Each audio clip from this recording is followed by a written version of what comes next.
Tonight, blocking free speech on Facebook. It's my Facebook. But you're using it in an official capacity. Still my Facebook. Eyes on the wall. And the intense silence of Colin Kaepernick.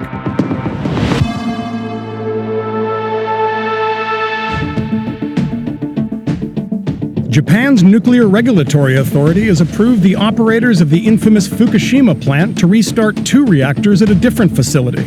The triple meltdown at Fukushima forced the closure of all of Japan's nuclear reactors. The government says Tokyo Electric Power has met the strict new safety standards put in place after the 2011 disaster, but the site they greenlit reportedly sits on top of 23 fault lines. There'll be public hearings before a final approval can be issued. The Iraqi army says it's recaptured the town of Hawija, one of ISIS's last strongholds in the country. Iraq's prime minister called it a victory for the whole world.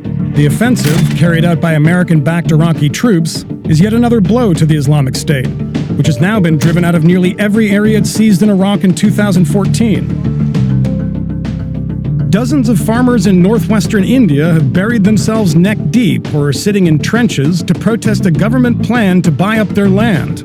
The Jaipur Development Authority is looking to purchase 540 acres of farmland for a new housing project, but the landowners say they're not being offered fair compensation. The Development Authority says most of the protesters aren't actual farmers, but squatters who live on the land illegally.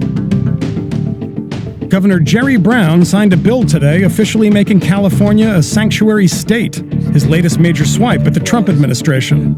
The policy goes into effect in January, and it expands protection for the roughly 2.3 million undocumented immigrants living in California by limiting the state's cooperation with federal immigration authorities. Close to 40,000 people have missed today's deadline to renew their status under DACA, which could make them vulnerable to deportation in the coming months. But the Department of Homeland Security failed to individually notify the more than 150,000 eligible recipients about the deadline and supplied misleading information about the renewal procedures. At a rally in the Capitol today, Democratic members of Congress pledged to protect Dreamers.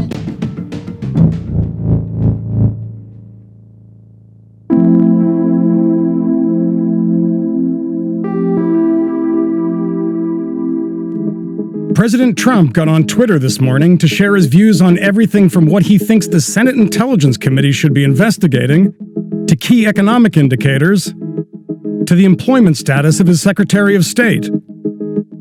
But there are certain people who can't see those tweets from their own Twitter accounts, because Trump blocked them.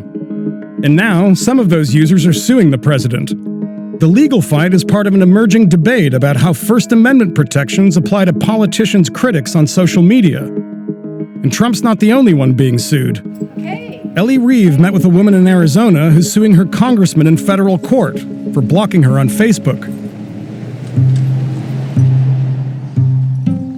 This is where I prepare for my protests. That's what the original block was. I had, it's like the most cost-effective version of a symbolic block. And I was delivering these to his office, but then he closed the office down. So I started making them thin enough so that I can put them through the mail slot. After the 2016 election, Jim Morgan started posting liberal criticism of her Republican-elected representatives, including her congressman, Paul Gosar. We were given a gift of the Constitution under the framework of God, and we need to return that. Hang on, Carrie. In February, she realized he'd blocked her on his official Facebook page, where he holds online town halls. He wouldn't tell her why. So yeah, this is Representative Gosar's Prescott office. When letters to Gosar didn't work, she began leaving blocks at his congressional office, a 2.5-hour drive away. That's it. This is what we do now, because what else can we do? You know, it's by appointment only now, so... Gosar closed his office after Congressman Steve Scalise was shot by a homeless man who posted in left-wing Facebook groups. He explained why he blocks people in a post a few weeks later. So if you genuinely think that members of Congress should not take your hostile, crass, or inappropriate rhetoric as a threat, I challenge you, ask Mr. Scalise for his thoughts, to use the Scalise shooting as a justification for why he blocks his constituents. It's unconscionable. It's just, and why does that offend you? when we disagree with what he's doing, it is not inciting violence. I was blocked because I was critical of Congressman Gosar repeatedly. What's like the most hostile thing you can think of that you might have said? Something to the effect of, this is a perfect example of the political fuckwattery that has become the Washington status quo. It is a swear word, but it's also intentionally absurd. That would be the worst that I can remember.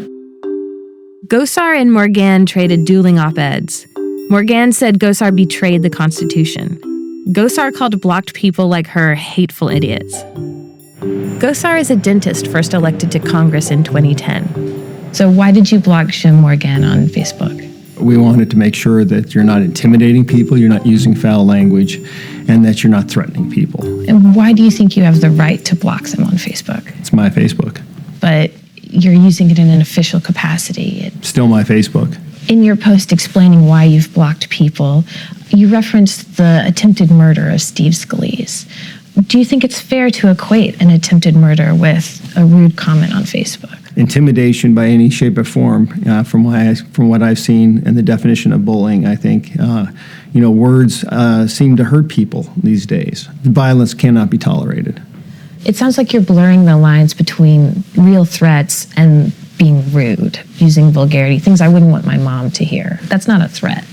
It does. We saw it with Steve Scalise. We saw a gentleman going so far in regards to not allowing compatibility or even acknowledging somebody else's thought process and ideas in an incoherent aspect, and then taking charge in a very counterproductive way, in violence, insightful. We see it the same way with Antifa. To instigate the violence and to feign, I've got a right. And you don't have a right. In fairness, Antifa's in the news because of a white supremacist rally in Charlottesville.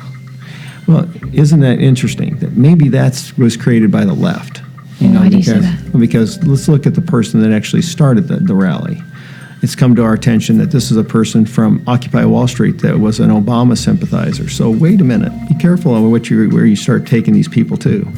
And look at the background. George Soros is one of those people that actually helps, back these individuals.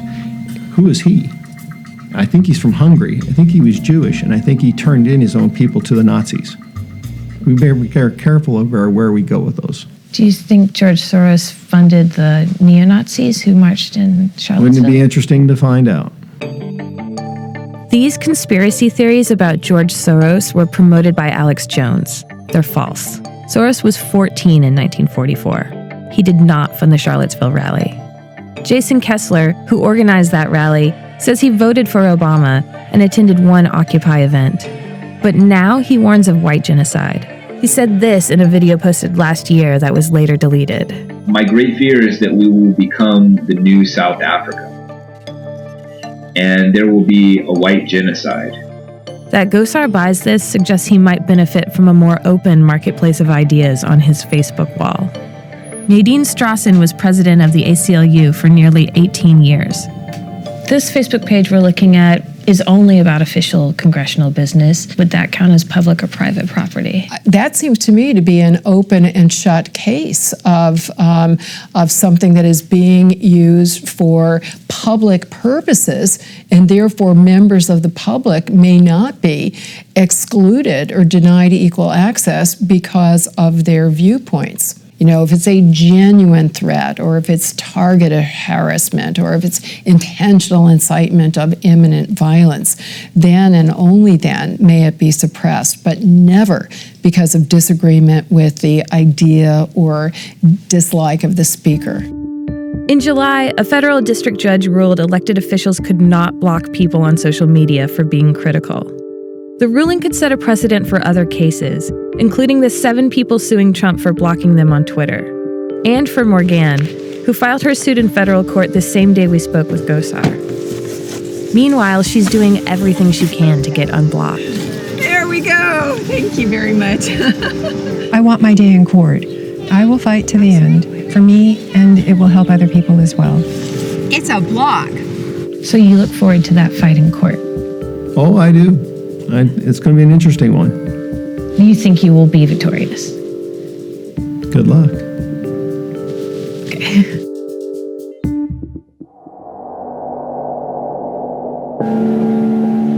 The 535 members of Congress who work and vote in the U.S. Capitol make up what textbooks call a bicameral legislature. In real life, they make up the world's largest weather vane. And this week, they sensed a sudden change in the wind. After Sunday's massacre in Las Vegas, Republicans who have been dead set against gun control in any form are now speaking up to support a ban on bump stocks. Even the NRA is calling for action. Congress is very good at looking like they're doing something in these situations. They go on TV, hold press conferences, and introduce bills. They have moments of silence. A moment of silence. That's what we're seeing in Washington in the wake of the Las Vegas massacre. Some Republicans you'd have thought would run away from the proposal to ban bump stocks seem at least willing to talk about it. Most of the Republicans I talked to today hadn't even heard of bump stocks till Las Vegas, and they were surprised they were legal. Clearly, this is a technology where you take what's a legal firearm and essentially make it an illegal firearm. We're all learning, at least most of us are learning something that we didn't know anything about before. But while this may seem like a miraculous show of bipartisan cooperation in the wake of a national tragedy, when you look closely, it's not really doing much. Here's Carlos Curbelo, the Florida Republican who's introducing the bump stock bill in the House. Is this the best you guys can do? No, it's not the best we can do, but I think it's the first we can do, and it's certainly better than nothing. And we've gotten nothing on this issue for a long time except a lot of posturing and polarization. Is it going to go anywhere in terms of stopping gun violence or even helping the issue? I think it will make the situation a little better. And for Congress, that's wonderful because we've been stuck on this issue for many years where neither side can come to an agreement, where there's no progress at all. If we can come together now and at least say, let's pass this legislation to be consistent with current law and hopefully to prevent future tragedies or to mitigate future tragedies. Yes, it's a small step we can take to make things a little better in our country when it comes to this issue. You heard him right. His bill just makes gun laws consistent with laws banning automatic weapons that are already on the books. In other words, it doesn't do much. And while they're open to the proposal, Republicans aren't in total agreement on it. Adam Kinzinger, a moderate from Illinois, told me he doesn't think there needs to be a law. He echoed the NRA's statement, which said bump stocks should be subject to additional regulations, and called for the ATF to immediately review whether these devices comply with federal law. The ATF can do it faster. The ATF can make this force of law basically tomorrow if they decide to, or after a period of review. The other thing is the ATF has the full scope of all these devices that may exist on the market, whether it's bump stock or something else that can simulate the same thing. And lastly, they can keep up with the speed of technology, because if somebody creates a device like this and wants to take it to market, it has to get approval through the ATF. Kinzinger might even be right, even about this small fix. And when it comes to real tough solutions on gun violence, many Republican lawmakers punt responsibility altogether.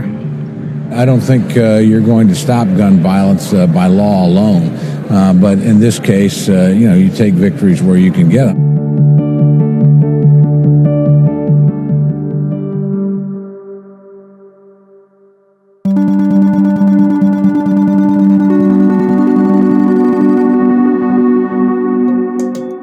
As of this week, 2 of the 8 prototypes for President Trump's proposed border wall have already been erected in Otay Mesa, outside San Diego. Construction that began in late September is now moving at a steady clip.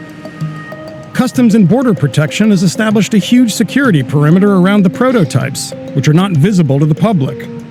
But CBP gave David Noriega a tour of the Otay Mesa site, where one of the largest and most divisive infrastructure projects in history is taking shape.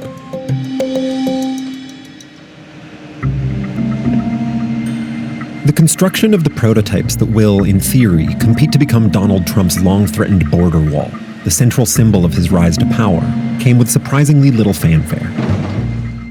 That may be because here in San Diego, the idea of a border wall is nothing new. This is where the earliest version of such a barrier, made of sheets of corrugated metal once used as helicopter landing pads, was installed beginning in the 90s.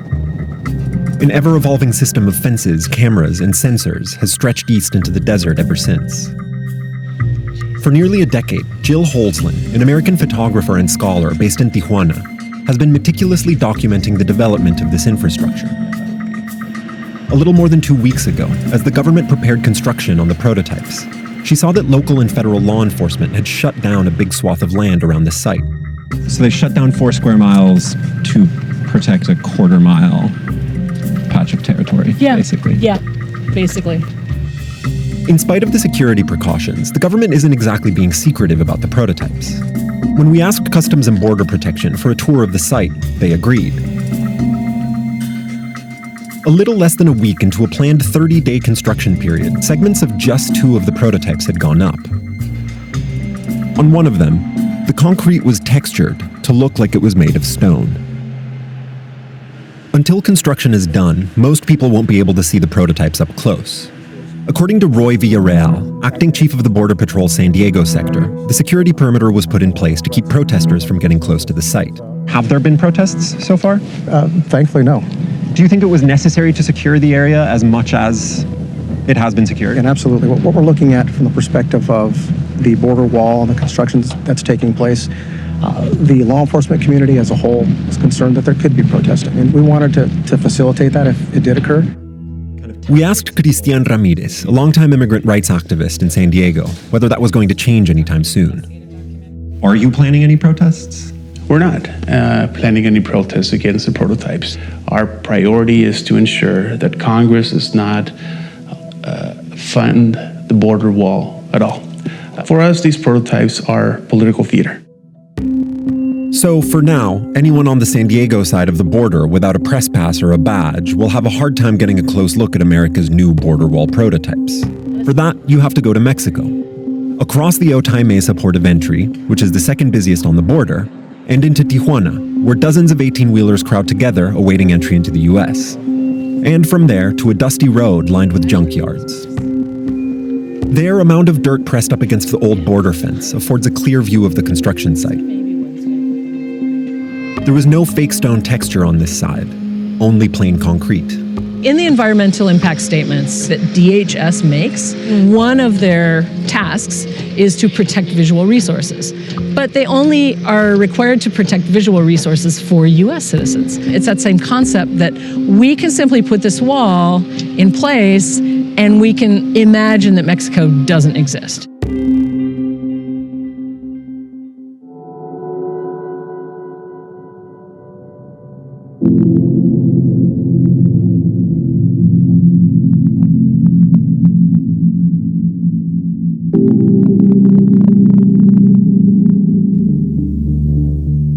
This weekend, NFL players will once again kneel or lock arms for the national anthem. Some fans will boo, and some will burn jerseys. The president will probably fire off some tweets. And Colin Kaepernick, the guy who started all this, will say nothing.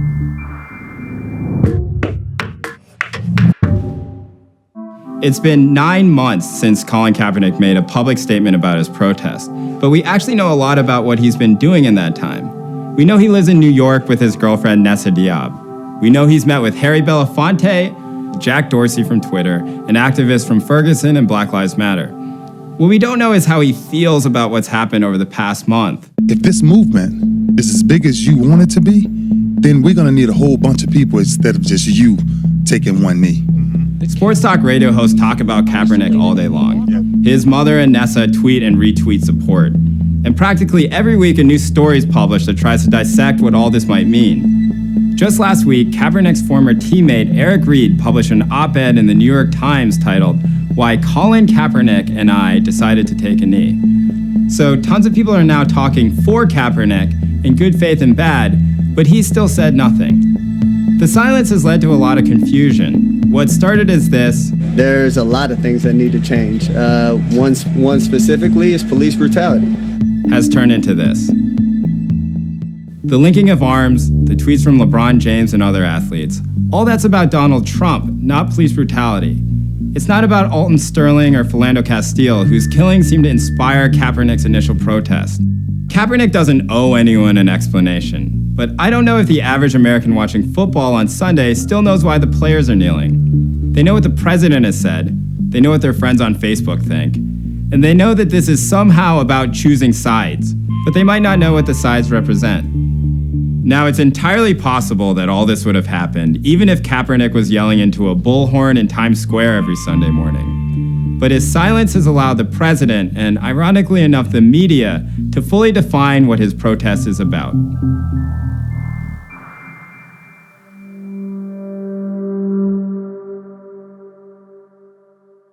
This Monday, a divided America will again argue over whether Christopher Columbus discovered the New World or was a genocidal conquistador. Charles C. Mann, the author of the best-selling books 1491 and 1493, says the truth is a lot more complicated. A few years ago, I went back and I found, to my embarrassment, my 8th grade U.S. history textbook. And in it was this picture, Columbus Comes to America. And it showed a whole bunch of guys standing on this beach, all of whom looked basically like George Washington. I was taught in school that Columbus was a bold explorer who overcame the doubts of the skeptics, and when he arrived, he was greeted by naked savages, and basically almost all of this is wrong. When Columbus comes to the Caribbean, he recognizes almost nothing of what he's seeing.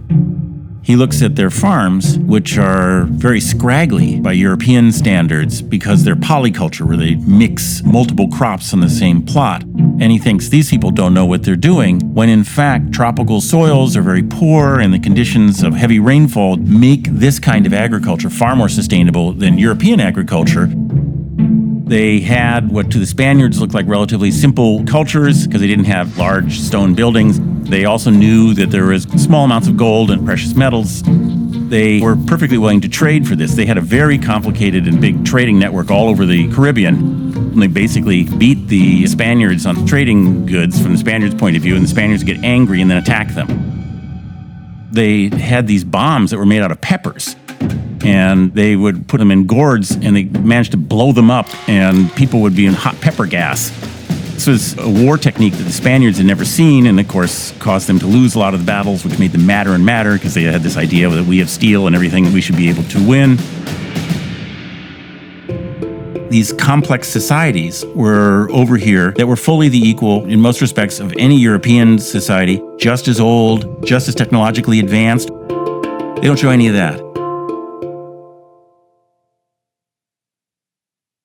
That's Vice News Tonight for Thursday, October 5th. We'll be off the air during the questionable holiday we just discussed, but tune in tomorrow night for the award-winning documentary series, Vice. And we're back. Hi guys, I'm Isabel Young from Vice. Vice is fake news. What are you talking about? Fuck you, fuck Vice. Do you think that it's the failings of the mainstream media that has allowed for the rise of people like you? Oh, for sure, because they didn't want to cover the kind of stories we thought were important. So you absorb all responsibility when it goes out onto the internet? I'm responsible for what I talk about and for what I say. I'm not responsible for what other people talk about. You think you're one of the best journalists in the country? On America? Oh, for sure, yeah.